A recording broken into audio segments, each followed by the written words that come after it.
IKIM Inspirasi Inforia Islami. Kita bersiaran waktu ini untuk jam pertama aspirasi perkongsian kita. Menerusi slot pertama, tak lain tak bukan hari Isnin kita akan bersama Pesona di Zahra di Konti IKIM. Tetamu tetap kita, tak lain tak bukan. Jeng Ustaz Muhammad Alamin di Konti IKIM. Assalamualaikum Ustaz. Waalaikumsalam warahmatullahi wabarakatuh. Alhamdulillah, terima kasih Ustaz kerana hadir ke Konti untuk bersama dengan sahabat pendengar Mesti Pesona di Zahra. Hari ini kita nak sambung lagi berkaitan dengan Asmaul Husna, penyelesai masalah keluarga. Awalan ini kita nak berikan juga sikit mukadimah lah Ustaz untuk nama Allah Al-Hamid. Silakan Ustaz. Bismillahirrahmanirrahim. Assalamualaikum warahmatullahi wabarakatuh. Alhamdulillah wassalatu wassalamu ala Rasulillah wa ala alihi wa sahbihi wa man tabi'ahu wa man nasarahu wa wala. Pertama syukur kepada Allah Subhanahu wa taala yang limpahan kurniaan dan rahmatnya pada kesempatan yang berbahagia ini dapat sama-sama kita berada dalam perkongsian kita dalam Pesona di Zahra. Nama-nama Allah Subhanahu wa taala dan penyelesaian masalah keluarga. Jadi mudah-mudahan sedikit yang kita kongsi beri manfaat dan kebaikan kepada kita insya-Allah. Ibu-ibu, kakak, tuan-tuan muslimin dan muslimat yang dirahmati Allah sekalian, Jadi kita kongsikan pada hari ini nama Allah Subhanahu wa taala Al-Hamid. Al-Hamid yang maha terpuji, Al-Hamid yang maha terpuji. Jadi Allah Subhanahu wa taala antara nama-namanya adalah yang maha terpuji. Jadi kita sebagai hamba ni perlu memuji Allah Subhanahu wa taala. Jadi sebab itu dalam surah Al-Fatihah ayat yang kedua selepas Bismillahirrahmanirrahim, Allah mengingatkan balik. Tiap kali ketika kita menunaikan solat, kita akan baca Alhamdulillahi Rabbil Alamin. Segala puji bagi Allah Rabbil Alamin, Tuhan sekalian alam. Alam ini plural, maknanya bukan saja alam manusia, tapi Allah yang menguasai alam jin, alam malaikat, alam kubur, alam akhirat, alam dunia, semua alam, alamin. Segala puji bagi Allah yang menguasai sekalian alam. Sekalian alam, semua alam. Seluruhnya alam. Jadi maknanya kita hari ini katakan bayangkan kerdil dan kecilnya kita. Kita hari ini ibu kakak tuan-tuan sekalian, katakanlah kita ni adalah seorang CEO yang berjaya. Kita CEO hanya syarikat kita. Mungkin kita CEO di Malaysia contohnya. Sedangkan ada orang yang CEO multinational. Maksudnya dia ada franchise di banyak negara dan sebagainya. Kita adalah CEO di banyak negara. Ada lagi orang yang ada cawangan seluruh dunia contohnya. Kita boleh tengok makanan-makanan segera satu dunia boleh katakan ada contohnya. Ada lagi hebat. Katakanlah kita sekalipun CEO antara international antara negara-negara yang banyak ini hanya di dunia je. Dunia kita je ni, kecil ni saja. Sedangkan dunia kita ni duduk dalam satu galaksi yang beribu-ribu bintang yang ada planet-planet dia. Kita hanya dunia kita tu je. Kan kecil tu je sebenarnya. Kecil tu saja. Sedangkan Allah Subhanahu wa taala iaitu Rabbul Alamin, maknanya Tuhan sekalian alam. Bukan saja dunia kita ni, dunia para malaikat, maknanya jin, haiwan dan benda-benda alam yang kita tak tahu sekalipun. Itu maha suci Allah Subhanahu wa taala. Jadi ibu kakak tuan-tuan muslimin dan muslimat rahmatullah sekalian, kita nak mulakan dulu perkongsian kita pada hari ini iaitu sifat memuji sifat memuji daripada kepada Allah Subhanahu wa taala. Kita dah faham maknanya kita disuruh untuk memuji Allah Subhanahu wa taala. Apakah hukum kita memuji manusia? Jadi apakah hukum kita memuji manusia? Apakah hukum kita memuji manusia? Memuji manusia ada 5 hukum dia. Ada 5 hukum memuji manusia. So kita nak kongsikan pada hari ini nama Allah Al-Hamid. Kita puji Allah Subhanahu wa taala dan kita orang yang maknanya nak memahami hukum, apakah hukum kita memuji Allah Subhanahu wa taala. Ibu-ibu, kakak, tuan-tuan muslimin dan muslimat yang saya sayangi dan saya doakan kebaikan sekalian. Hukum yang pertama, pujian adalah haram. Haram hukum memuji. Macam mana hukum memuji menjadi haram? Apabila sesuatu pujian menjadi pujaan. Daripada pujian dia jadi pujaan. Dia jadi pujaan, menjadi puja. Memuji sehingga menjadi memuja. Memuja ni maknanya kita memuji sampai kita menundukkan diri dan hati kita, sampai menghormati dia, sampai mungkin maknanya menyembah dia, seseorang tu sampai menyembah sesuatu tu. Memuji sesama manusia sampai jadi memuja. Dan kita boleh lihat pada hari ini ada orang yang memuji sampai memuja manusia. saya berbalik daripada Pakistan pada hujung bulan 12 baru ni. Jadi perjalanan saya adalah bahagian utara Pakistan. Utara Pakistan ni termasuk Kashmir, side Pakistan. Saya pernah pergi juga Kashmir, side India. Kashmir ni memang cantik lah. Betul kalau orang cakap dia sebagai syurga dunia. Kemudian saya pergi sebelah Hunza dia panggil. Okey, ada satu penulis buku pada tahun 1930-an. Dia melawat satu bahagian dan dia menceritakan bahawa tempat itu seakan syurga. Tempat itu seakan syurga. Tempat itu mengalir di bawahnya sungai-sungai. Orangnya mempunyai perniagaan, orangnya sangat baik, orangnya mempunyai budaya yang sangat hebat, kan? Jadi maknanya dia menuliskan buku dia. Okey. Jadi ketika dia balik ke negara dia, pergi pulang ke British, kemudian dia cuba cari balik tempat tu tapi tak jumpa. Jadi dia kata, aku tak ingat tapi memang macam syurga. Maka yang aku ingat patah perkataan. Orang menyebut dia sebagai Shangri-La. Shangri-La. So jadi Shangri-La ni jadi ketika buku ni famous dan dijadikan satu movie movie Lost of Horizon. The Lost of Horizon. Mana dia buat movie dan movie ni menang award ni. Jadi orang tanya, mana Shangri-La ni? Jadi kerajaan China cuba mengaku bahawa Shangri-La ni adalah tempat dia. Sebab nama pun lebih kurang macam tu ya. Macam situ juga kan. Shangri-La ni adalah di tempat Yunan. Dia kata Yunan atas sikit, mana gunung-gunung apa semua adalah Shangri-La. Tapi pengkaji sekarang mengatakan Shangri-La tu adalah Hunza dekat Pakistan. Sebab Yunan dengan Pakistan tu tak jauh pun. Maknanya dia dekat dengan banjaran. Dekat dengan banjaran apa nama Himalaya. Bukan banjaran belah situlah, banjaran belah situ tu. So, maksudnya maknanya akan. Jadi mana ada khilaf Shangri-La tu. Okey, jadi apabila saya pergi ke Hunza ataupun pengkaji sekarang ni kata itulah Shangri-La, maknanya syurga dunia. Dan saya tengok memang cantik. Saya dah pergi kedua-duanya. Bahagian Yunan, Shangri-La, bahagian China dan juga bahagian Hunza ni. Okey. Di sana kebanyakan orang adalah mereka ni ada satu mazhab tau. Mazhab yang terkini lah. Jadi pemimpin mereka letakkan gambar dan sangat-sangat mereka memuja benda tu. Setengah-setengah fatwa di Pakistan mengatakan dia sebagai ajaran yang bertentangan dengan ajaran Islam lah. Ini macam pecahan-pecahan daripada Syiah dan sebagainya tu. Jadi maknanya saya tengok mereka cukup menghormati. Apabila saya tanya siapa tu, mereka memuji tu sampai kita rasa macam memuja. Dia describe tu kan. Jadi maknanya yang saya nak cerita dekat sini, macam mana kadang-kadang kita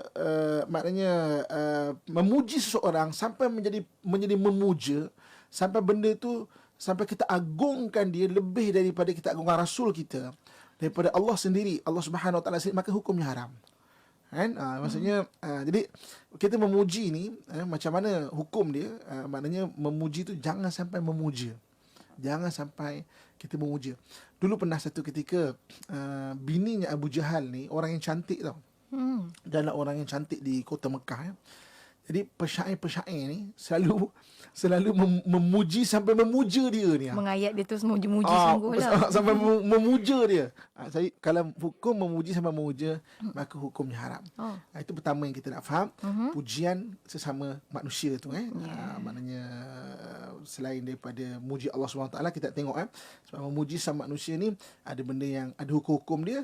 Dan kita kena faham apakah bentuk-bentuk hukum dia tu. Ya, insya-Allah itu baru yang pertama. Haram hukumnya bila kita memuji sampai tahap kita memuja. Dan kita akan sambung lagi 4 lagi insya-Allah. Dan nak tahu juga apa benda kita boleh buat kalau orang puji kita. Kejap kita akan kongsikan. Untuk anda jangan ke mana-mana, teruskan kesetiaan bersama kami tentunya hanya di IKIM Inspirasi Inforia Islami.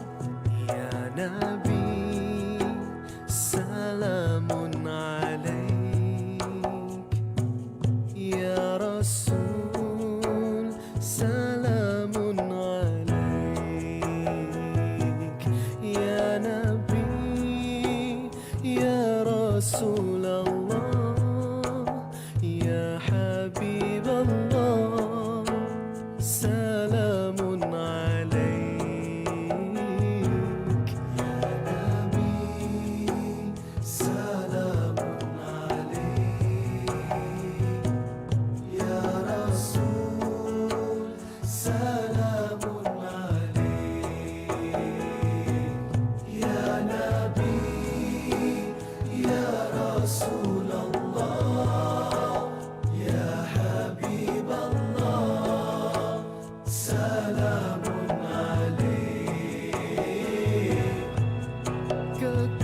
kasih Allah padamu kemuliaan,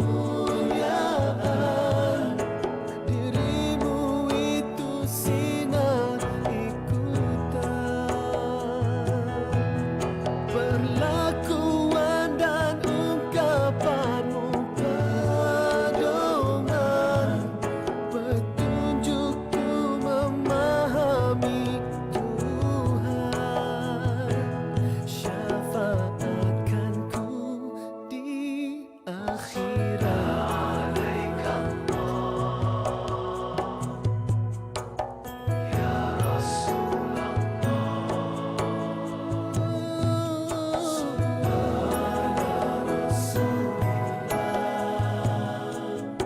Muhammad Mustafa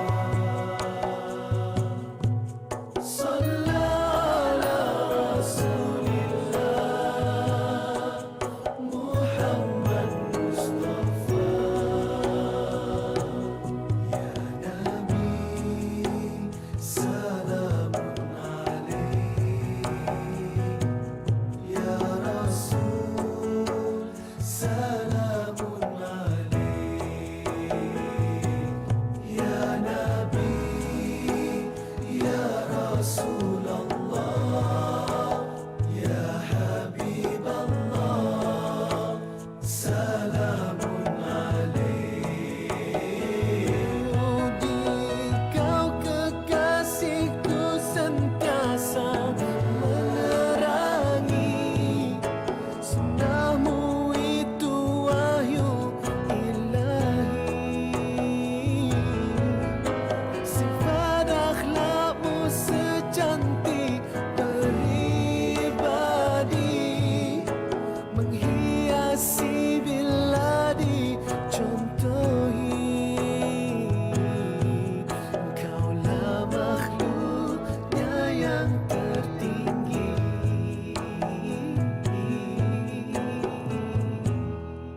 IKIM Inspirasi Euphoria Islami kembali bersiaran menerusi perkongsian pesona di Zahra bersama dengan Ustaz Muhammad Abdul Alamin di Konti IKIM untuk sambungan rantaian Asmaul Husna penyelesaian masalah keluarga dengan nama Allah SWT Al-Hamid, yang maha terpuji. Ustaz tadi kongsikan antara hukum puji manusia, yang pertama tu haram kalau kita memuji sampai tahap memuja. Seterusnya Ustaz? Okey, yang keduanya, hukum memuji ni makruh. Makruh ni macam mana? Makruh ni kita memuji seseorang sampai dia lupa diri dia. Sampai dia rasa dia sentiasa betul. Bahasa sekarang ni macam bodik lah ya. Kita seorang memuji dengan keadaan bodik. Orang Arab terkenal dengan benda ini. Sampai kan dia ada istilah memuji yang macam gini ni, ada istilah dia panggil mujamalah. Mujamalah ni satu istilah, mana memuji ni macam contoh bodik lah. Dia akan cakap, anta munawar, kau ceria sangat, macam istahduruni, maknanya hadirkan akulah dalam dirimu ini. Macam gitu. dia begitu memang cair lah. Ini macam sama juga. Arab pandai Dia ayat-ayat memang cair saya. ayat-ayat cair. Dia memang hebat lah. Kalau kita baca syair-syair dia kan. मैं तुमसे प्यार करता हूँ, itu pula Pakistan pula Urdu pula kan. Itu semua grup-grup ataupun geng-geng yang memuji ni sampai lupa diri lah. Jadi maknanya memuji sampai seseorang tu boleh lupa diri, dipanggil bodik kan, ataupun dalam bahasa Arab dia panggil mujamalah. Benda tu makruh hukum dia. Sampai orang tu rasa dia je betul, dia je bagus, dan benda ni bahaya. Sampai satu ketika sejarah pernah mencatatkan Sayyidina Umar radhiyallahu anhu wa arda pernah ambil pasir baling orang yang puji dia.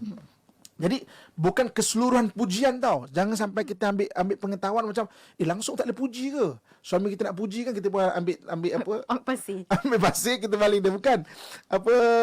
Bukan macam itu. Ini puji yang sampai boleh melupakan diri. Kita pun kembang naik, terangkat, terawang-rawang.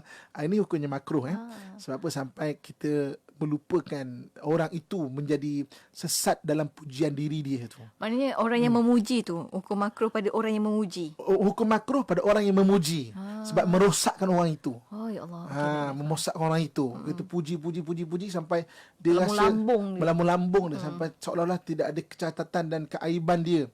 Rasa macam dia sentiasa betul. Sampai seolah-olah macam dia tidak ada kelemahan untuk diperbaiki.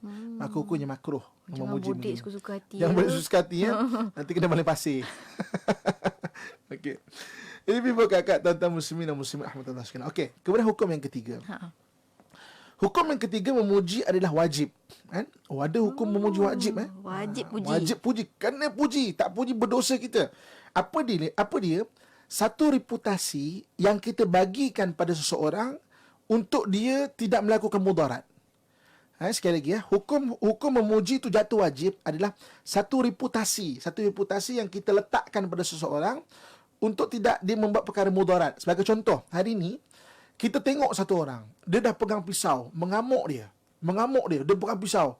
Dia marah sangat, dia tension sangat, dia stres sangat. Dia kata tak ada siapa faham saya, tak ada siapa yang maknanya nak hargai saya. Ketika itu memuji, meletakkan reputasi untuk menghindarkan mudarat, wajib hukum dia. Iktiraflah apa-apa yang boleh Iktiraf apa yang iktiraf. boleh. Dia kata, awak okey. Cuma saya faham awak sekarang sangat sedih sebab tahu jadi macam ini. Sekenal saya, awak tak macam ini. Awak seorang ibu yang baik. Awak seorang isteri yang baik. Cuma saya faham mungkin awak stres, awak tak boleh kontrol diri. Jadi kita puji dia tu, letakkan satu reputasi untuk menyebabkan dia tenang diri dia. Itu hukumnya wajib. Jadi sebab tu kalau kadang-kadang kalau kita tengok macam aviator ataupun apa panggil negotiator yang baik, dia menggunakan teknik ini sebenarnya. Puji. Ya, bagi penyerayah untuk memujuk dia, menghindarkan jenayah dia itu. Ada satu orang nak terjun bangunan contohnya. Dia kata, awak tak macam ini sebenarnya tau. Awak tak macam ini. Awak jangan terjun sebab kalau awak terjun, maknanya saya kenal awak tak macam ini. Awak orang-orang yang baik sebenarnya. Ingat tak dulu awak pernah datang masjid, awak sangat baik. Berapa sekali datang masjid? Berapa sekali datang masjid kan. Jadi kita puji dia untuk dia tidak melakukan mudarat. Waktu tu wajib hukum pujian. Waktu tu jangan sampai hukum ni Sayyidina Umar pun baling pasir kan. Aku malah puji, kau nak terjun lah. Tak boleh ketika tu. Nyawa Ustaz. Jadi bimbang kat tuan-tuan sekalian kita balik kalau dalam rumah tangga kita. Kadang-kadang ada memang isteri tengah mengamuk, suami tengah mengamuk, yang memang hilang kewarasan akal dia. Kan? Jangan kita tambahkan lagi panas ataupun pertengkaran itu. Ada saat-saat kita kena stop, kita puji dia. Kan? Secara maknanya untuk meredakan dia. Tinggi mujahadah tu Ustaz. Memang tengah marah kan. Tapi maksudnya kita belajar di sini by skill. Secara skill kita tahu okey, ini hukumnya aku kena wajib dah puji ni kan. Sebab maknanya mengamuk, bang abang tak macam ni sebenarnya bang. Abang kenapa sebenarnya? Abang tak macam ni selalu tau. Kenapa abang macam ni? Kan. Jadi maknanya meredakan dia. Ketika itu wajib kena nampak sebut macam concern Ustaz kan. Nampak macam concern. Sebab kadang-kadang bila orang kita dah bincang pada minggu lepas kan. Satu bila emosi, bila dekat limbik dia di hijack ke amigdala hijack tu sampai ke reptilian, dia jadi reptilia. Baling sana baling sini. Jadi untuk menenangkan dia kembali, maka ada hukum dalam Islam kita wajib memuji seseorang itu. InsyaAllah. Itu baru 3 Ustaz kan. Maknanya ada hukumnya haram, ada kadarnya makruh, ada kadarnya memang wajib pun. Supaya tak datang lebih teruk lagi mudarat-mudarat yang tak sepatutnya. Dan kita akan mencari sekali lagi untuk anda rakan pendengar, jangan ke mana-mana, teruskan kesetiaan bersama kami tentunya hanya di IKIM Inspirasi Inforia Islami. Bukan kata tak boleh rasa diri baik, tapi berhati-hatilah dengan tipu daya syaitan. Bila sebaik kita baca satu juzuk Al-Quran, tiba-tiba kita yang menerima amalan kita sendiri. Kita rasa kita solehah, lepas tu kita rasa kita lebih baik daripada orang yang tak baca walaupun satu muka surat. Tiba-tiba lidah kita yang baru habis satu juzuk Al-Quran, kita pun bertanya kepada suami di sebelah, awak berapa muka surat hari ni baca Quran? Saya dah habis dah satu juzuk. Subhanallah, na'udzubillahi min zalik. Rupanya satu juzuk yang dibaca itu bukan menambahkan iman dia, bukan menambahkan lidahnya menjadi akhlak yang mulia, tetapi dia mengeluarkan kata-kata yang ada unsur riak, ada unsur takabur dengan satu juzuk yang dia baca pada saat itu. Manakala mungkin suami yang dipeli itu pula bertukar dapat pahala, sebab pahala sabar dipeli isteri yang baca satu juzuk Al-Quran dan dia tak baca walaupun satu muka surat. Berhati-hatilah kita. Sebab itu para ulama berpesan, kadang-kadang dengan satu istighfar perlu disusuli dengan istighfar yang lain. Kerana mungkin istighfar pertama dengan rasa ujub, kemudian istighfar kedua ujub lagi, susuli sehinggalah hilang penyakit-penyakit yang boleh merosakkan istighfar kita tu. Pelihara diri, didik hati, tarbiyah usah berhenti. Terus dengarkan IKIM menerusi perkongsian tarbiyah setiap hari Jumaat pada pukul 10 pagi, tentunya hanya di IKIM Inspirasi Inforia Islami. Anugerah alam semula jadi. Madu lebah Al-Safia. Tulen dan bermutu. Madu lebah Al-Safia. Amalan makanan tradisi. Madu lebah Al-Safia. Jenama terbaru Yusof Tayyub. Pastinya menjadi pilihan anda. Yusof Tayyub bersama menjana ekonomi ummah.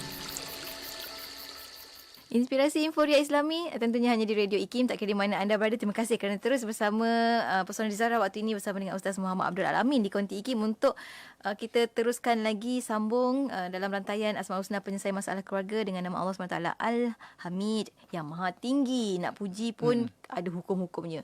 Puji jangan sampai jatuh haram, puji jangan sampai jatuh zun makruh, Ustaz kan. Tapi kalau wajib puji, kalaulah benda-benda tu datangkan mudarat kalau tak dipuji, tak diiktiraf, Ustaz kan. Seterusnya Ustaz. Okey. Kemudian yang keempatnya iaitu sunat. Hukum sunat memuji macam mana? Memuji untuk merangsang seseorang itu buat baik. Memuji untuk rangsang seseorang buat baik. Contoh macam kita ada anak kita. Kita cakap, bagus abang, nak sembahyang pada hari ni. Maknanya kita bagi positif reinforcement kat dia. Kita bagi benda-benda positif yang menyebabkan dia maksudnya dia Dia sedar, bagus. Dia sedar macam dia bagus untuk kalau buat benda tu. Untuk benda tu. Kan? Untuk benda tu. Saya bila saya kaji sejarah Muhammad Al-Fatih. Okey. Muhammad Al-Fatih ni dia sebenarnya anak ketiga daripada Sultan Murad. Anak ketiga. Dia anak ketiga. Dia bukan anak sulung yang akan sepatutnya menggantikan tahta Sultan Murad. Dia anak ketiga daripada Sultan Murad. Jadi abangnya, dulu Sultan ni lead sendiri peperangan ni. Dan peperangan ni, dia bukan peperangan jarak jauh macam sekarang. Tekan satu button, boom sana. Sana peperangan memang Face to face. Face to face ni. Kan? Maknanya peperangan ni adalah peperangan yang memang ke depan lah. Maksudnya betul berhadapan, lawan pedang sama-sama dan sebagainya. Okey.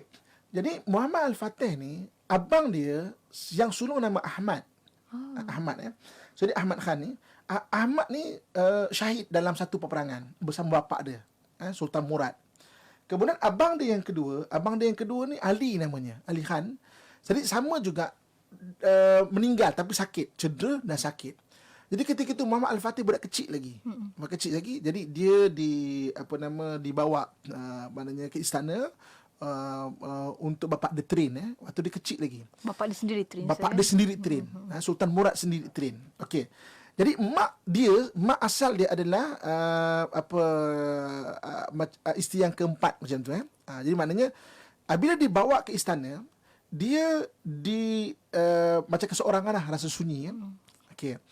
Jadi bila sampai umur dia dalam 14 tahun macam itu, Sultan Murad bagi dia tahta. Kemudian waktu tu maknanya beberapa negara Kristian, budak lagi ni kita serang lah. Ini dah masanya kan. Ini dah masanya kan. Kemudian Sultan Murad ambil balik tahta dia tu untuk lead balik peperangan. Okey. Jadi ketika ambil balik waktu tu dia demotivate tau. Jadi sebenarnya kalau saya tengok sejarah Sultan Muhammad Al-Fatih, yang bagi dia semangat adalah ibu tiri dia. Ibu tiri dia ada kat situ. Ibu tiri dia dekat situ. Kan? Ibu tiri dia yang selalu bagi semangat dekat dia. Ibu tiri dia adalah isteri ketiga kepada Sultan Murad. Kan? Jadi ibu tiri dia lah yang selalu kalau dia dimotivate ataupun tak ada semangat, maka ibu tiri dia yang kata tak apa. Maksudnya engkau baik, sebenarnya kau boleh. Kan, kau lebih hebat daripada abang kau. Kau boleh. Jadi benda-benda motivasi ini yang menyebabkan Muhammad Al-Fatih ada confident kan untuk dia macam membesar sebagai putera yang akan menggantikan ayah dia. Kan? Jadi ibu tiri ni berasal daripada Serbia. Kan? Ibu tiri dia bukan daripada keturunan Turki sendiri dan bukan Arab, dia adalah orang Serbia. Jadi maknanya nama ibu tiri dia Mara Bornkovic. Orang Serbia. Mara Bornkovic. Maksudnya ibu tiri dia selalu bagi semangat dia. Okey. Ketika Sultan Murad meninggal, maka digantikan dengan Muhammad Al-Fatih. Jadi Muhammad Al-Fatih ni dia dah ditrain oleh bapa dia, kau kena tombangkan kota Konstantinopel. Kota Konstantinopel ni adalah kota Rom yang terakhir. kota Rom yang terakhir. Mana Parsi dah tumbang ke Islam awal lagi. Ini kota Konstantinopel. Sebab dalam hadis Nabi SAW sebut, maknanya la tuftihannal Konstantiniyah fala ni'mal amir amiruha wal ni'mal jaish zalikal jaish. Konstantinopel mesti akan tumbang, dan sebaik-baik orang yang akan menombangkan kota Konstantinopel tu adalah rajanya, pemimpinnya, dan sebaik-baik orang yang maknanya berserta adalah tenteranya. Nabi dah pesan. Jadi Muhammad Al-Fatih ni cukup maknanya berpegang dengan hadis ni, dan 23 kali percubaan sejak zaman sahabat untuk menawan Konstantinopel tak berjaya. Dia kata ini masa dia. Okey. Jadi Muhammad Al-Fatih start kepung kota Konstantinopel, kan? Kemudian berusaha untuk tawan kota Konstantinopel, tapi tembok Konstantinopel ni dia memang kuat Jadi dia ada 5 lapis tau. Dia punya pertahanan dia. Keliling tu adalah memang laut, kemudian dia buat macam sungai untuk masuk ke. Jadi memang susah nak masuk. Layer pertama tembok, kemudian dipanggil killing field. Maknanya ada kawasan lapang, ada tembok satu lagi. Kawasan lapang ada tembok satu lagi. Dia kau nak memecahkan tembok 3 ni, kan? Jadi ketika Muhammad Al-Fatih dia keliling tembok tu, dan dia cuba macam-macam lah. Dia gali terowong bawah tanah. Konstantinopel dapat tahu, meletupkan terowong tu, ramai tentera yang mati. Dia cuba serang, ramai tentera yang mati. Dia buat satu meriam besar, kan? Maknanya sampai pecah meriam tu pun tembok tu tak teruntuh juga. Dan dia hampir-hampir putus semangat tau. Dan dia bawa kapal dia naik dan turun ke Golden Horn. Pun maknanya serang di situ pun tak berjaya juga. Yang kuatkan dia siapa? Ibu dia. Ibu tiri dia tu. Kan? Sultanah Mira ni yang menguatkan dia. Kau boleh. Kau kena study. Kau dah belajar 23 kali percubaan sejak zaman sahabat untuk runtuhkan Konstantinopel. Tak boleh. Kau dah study dah. Mak dah ajar kau. Kau boleh. Jadi last kali Muhammad Al-Fatih sendiri lead. Dia dulu tentera, dia ada wave tau. Dia ada tentera dia. Okey, gelombang pertama, gelombang kedua datang. Last kali dia sendiri yang lead untuk pergi ke tembok Konstantinopel tu. Wah, yang ramai-ramai datang, yang akhirnya dapat mengalahkan maknanya penjaga benteng kota Konstantinopel tu, sampai boleh pecah kota Konstantinopel tu, dan akhirnya boleh menang. Takluk. Dia berasal dari apa? Daripada pujian seorang ibu. Kan? Jadi Muhammad Fatih ni dia tak ingat ibu dia sebenarnya, dia kecil lagi dekat istana dah. Lepas tu ibu dia meninggal, jadi yang jaga adalah ibu tiri dia.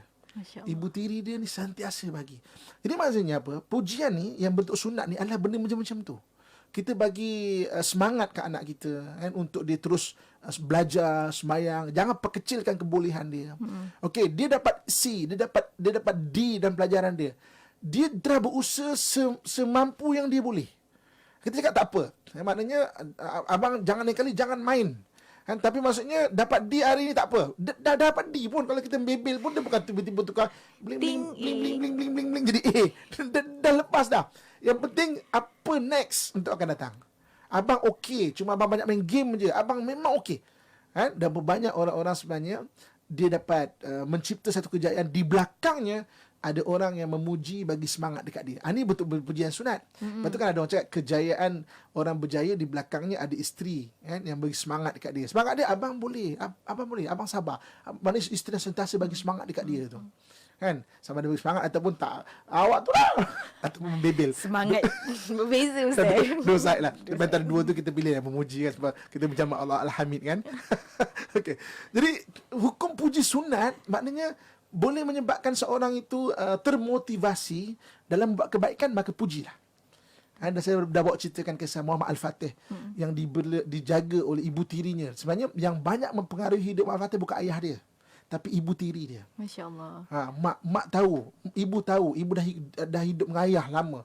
Ayah macam mana teknik macam mana ayah dia ada. Ayah kau ni memang macam tu, backing set kau. Dia macam kecil hati sikit ayah bapak dia, macam Sultan Murad ni, macam itu memang seorang sultan macam tu. Dia penat, dia melit peperangan. Kalau tak, macam mana negara ni boleh dilindungi. Kau jangan kecil hati ayah kau.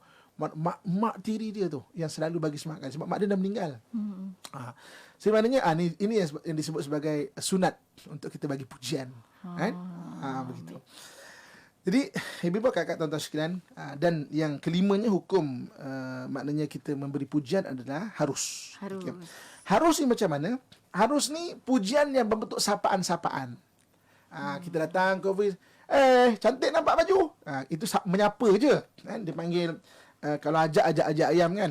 Mungkin sapa ayam macam tu lah. Sapa-sapa ayam. Sapa ayam bukannya. So, maknanya kita menyapa dia. Dapat ceria hari ni. Maknanya, menyapa ni bukan puji itu tau. Tapi maknanya, kita punya permulaan untuk kita menegur tu. Build relationship. Relationship ni kan, kita menegur kan. Daripada kita buat tak tahu, baik kita sapa isteri kita. Penat bini abang masak ni, tu sedap. Kan. So maksudnya kita menyapa sama ada bentuk sunat untuk bagi rangsang dia ataupun kita menyapa maknanya mengiktiraf kewujudan dia tu. Taklah kita datang buat tak tahu, semua buat tak tahu je kan. Jadi kalau semua menyapa, dia menyemarakkan kehangatan, keceriaan dalam satu tempat tu. Taklah hambar je. Taklah hambar. Sebab itu ketika orang-orang Arab dulu, cara menyapa dia adalah dengan cara memuji begini, dan Islam tak larang. Maksudnya dengan memuji, anta munawwar, Allah ftahalik, Allah redha anak, macam maknanya dengan mendoakan dan sebagainya, itu cara dia.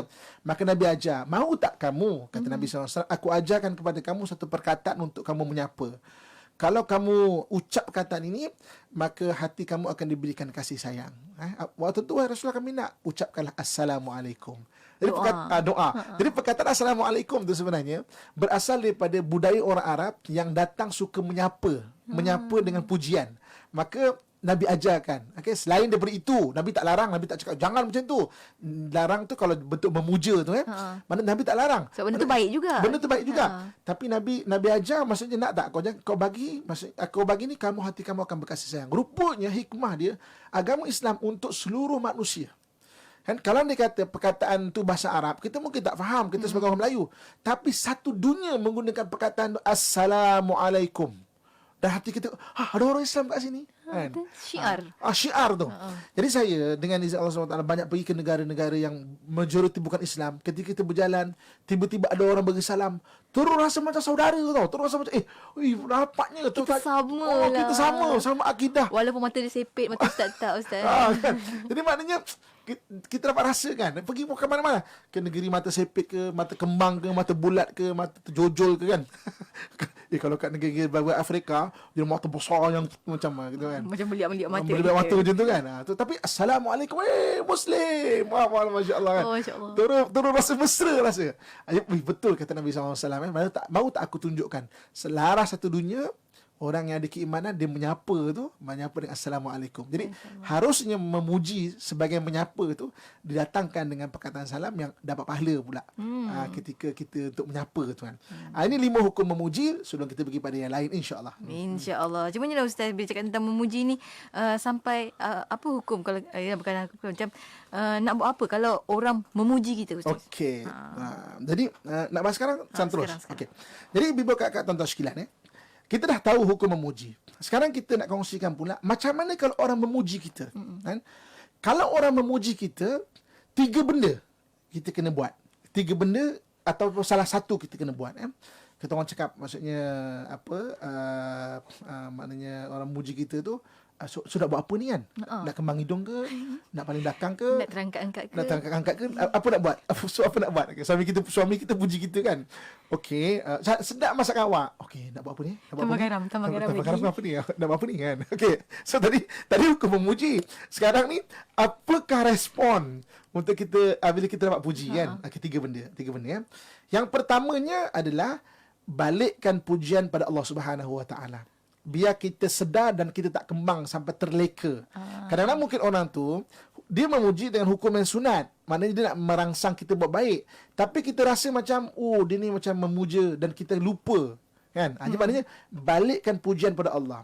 Paling mudah ucap Alhamdulillah. Segala puji bagi Allah. Alhamdulillah. So dapat pujian kan? Dapat pujian. Apa cantik, sedap masak awak pada hari ni kan? Alhamdulillah. Jadi itu cara dia, bukan nak buat apa ni? Jam apa nak buat ni? Okey. Sebab tu alhamdulillah. Itu cara pertama. Ketika kita mendapat pujian, balikkan pujian kepada Allah Subhanahu Wa Taala. Okey. Yang keduanya, ketika kita mendapat pujian, apa nak buat? Yang keduanya, ucapkan amin. Amin. Kalaulah anda kata apa yang dipuji oleh orang itu tak ada dekat kita, mudah-mudahan Allah bagi. Kan kalau orang tu sini-sini saja. Cantik hari ni. Amin. Amin. Okay? Okay. Kalau dia kata pujian itu memang dah ada kepada kita, biar jangan kita sombong. Biar Allah perbaiki, Allah tambah lagi kebaikan-kebaikan. Dia ucapkan amin. So jangan kita nafikan pujian orang. Contoh katakanlah, cantik awak pada hari ni. Tak adalah. Wah, ni tak adalah. Malu konon kan. Hati bunga-bunga. Hati pun bunga-bunga kan. Tapi mana ada kan. Hati pun bunga tapi Nabi kan merah-merah muka kan. Okey. So apa nak buat? Amin. Maksudnya awak nampak macam sekarang ni makin putih, makin cantik lah. Amin. Kalau kita memang belum putih lagi, mudah-mudahan Allah bagi putih. Okay. Kalau kita anda kata dah putih, amin tu mudah-mudahan Allah tambahkan lagi seri-seri daripada apa yang kita nak tu lah. Kan? So jadi jangan silap tau. Tak semua tempat putih tu dianggap sebagai cantik. Kalau kita pergi negeri-negeri seperti Afrika, lagi hitam, lagi cantik. Lagi ireng kan, lagi nampak macam seksinya kan. Setengah-setengah tu kan. Putih apa ni? Jauh sikit boleh tak? Ya betul. Ni orang mana ni? Mana ni kan? Macam saya pergi Iran saya program pergi ke tanah-tanah Parsi. Dekat sana, hidung kita pesek ni adalah hidung yang cantik bagi dia. Pojaan. Ya, saya kata, kau ni saja je kan. Tak, memang betul. Diorang sampai buat pembedahan tau untuk merendahkan sikit hidung ni.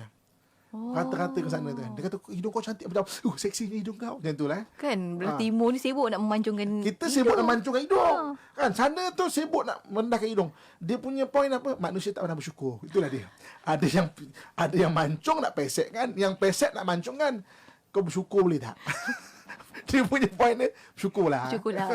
Maknanya itulah manusia kan. Yang putih nak hitam, yang hitam nak putih.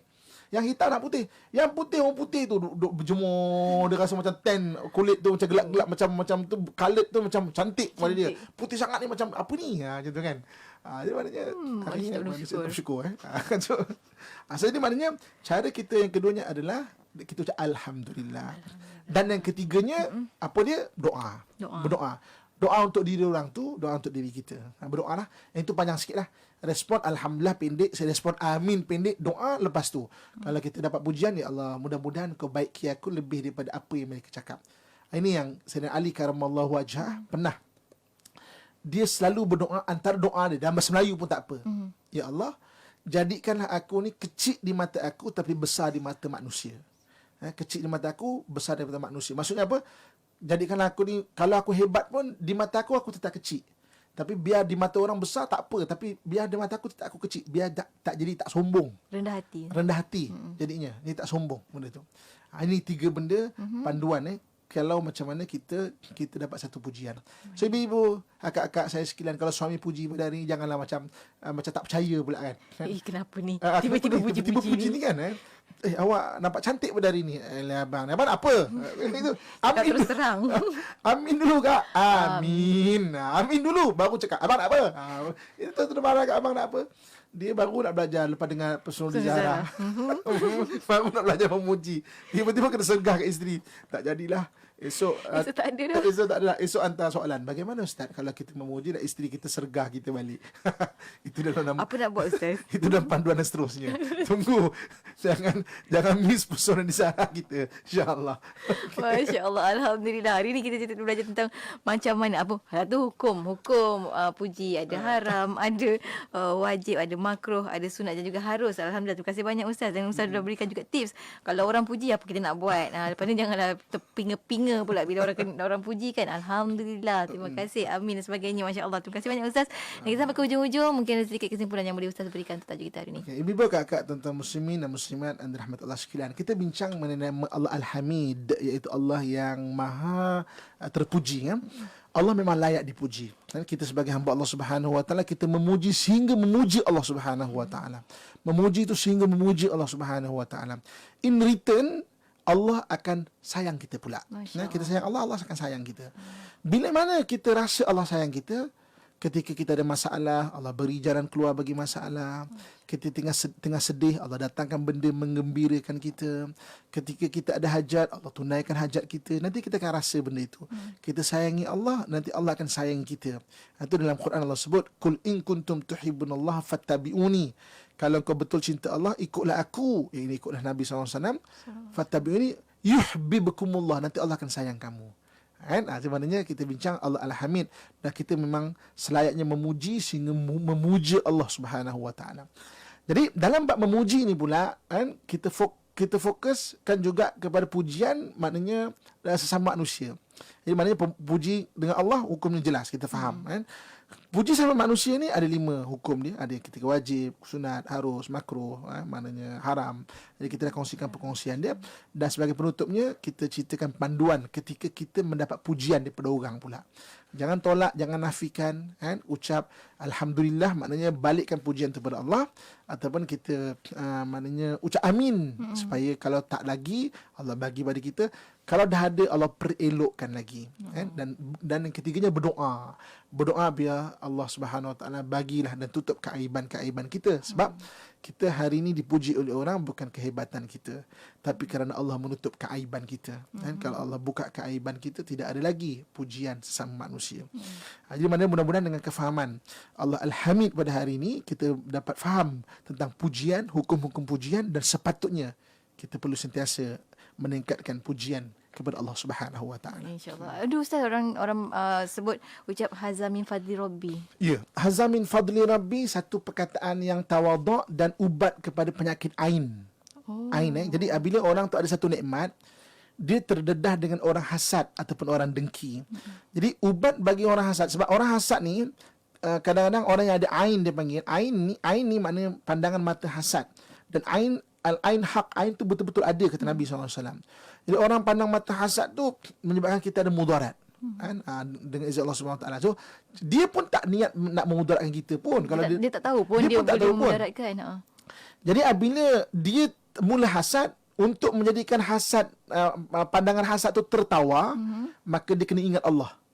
Jadi kalau dia kata dia pun tak tahu dia ada ain ataupun tak, dia tengok cantik orang ni, tiba-tiba orang tu terjatuh contohnya kan. Contohnya mana dia tu ada ain, dia pun tak tahu tak pasal ada ain. Jadi apabila dia tahu kalau seorang tu tahu ada ain, dia kena ingat Allah. Maksudnya cantik orang tu. Dengan hasad cantik orang tu, kenapa aku tak dapat macam tu?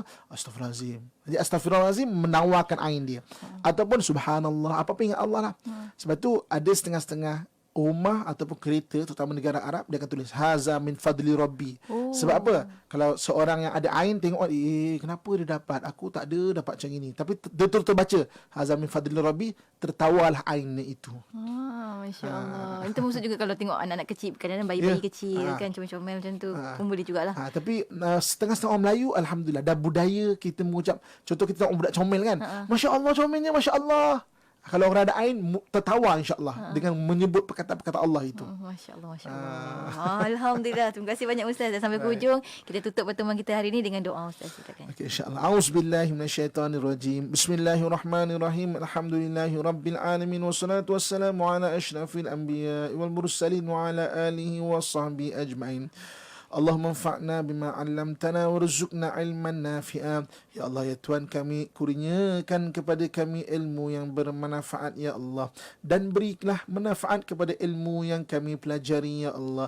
Hindarkan kami dari segala mara bahaya ya Allah, dari hasad dengki manusia yang menghasad ya Allah, dari kezaliman manusia yang jahat ya Allah, daripada penyakit yang berjangkit ya Allah, daripada gangguan jin dan syaitan ya Allah, daripada perkara yang tidak mampu kami tanggung ya Allah. Allahumma rabbana atina fid dunya hasanah wa fil akhirati hasanatan wa qina adzaban nar wa adkhilnal jannata ma'al abrar ya aziz ya ghaffar ya rabbal alamin. Wa sallallahu ala sayyidina wa maulana Muhammad wa ala alihi wa sahbihi ajma'in. Subhana rabbika rabbil izzati amma yasifun. Wassalamun alal mursalin walhamdulillahi rabbil alamin. Taqabbalallahu minkum minna minkum taqabbal ya karim. Alhamdulillah. Terima kasih banyak Ustaz untuk perkongsian pada hari ini. Sampai kita bertemu lagi minggu hadapan insya-Allah. Assalamualaikum Ustaz. Assalamualaikum warahmatullahi wabarakatuh. Dan untuk anda teruskan kesetiaan bersama kami, tentunya hanya di IKIM Inspirasi Euforia Islami. Ini kisahku saat dulu mengenal cinta palsu.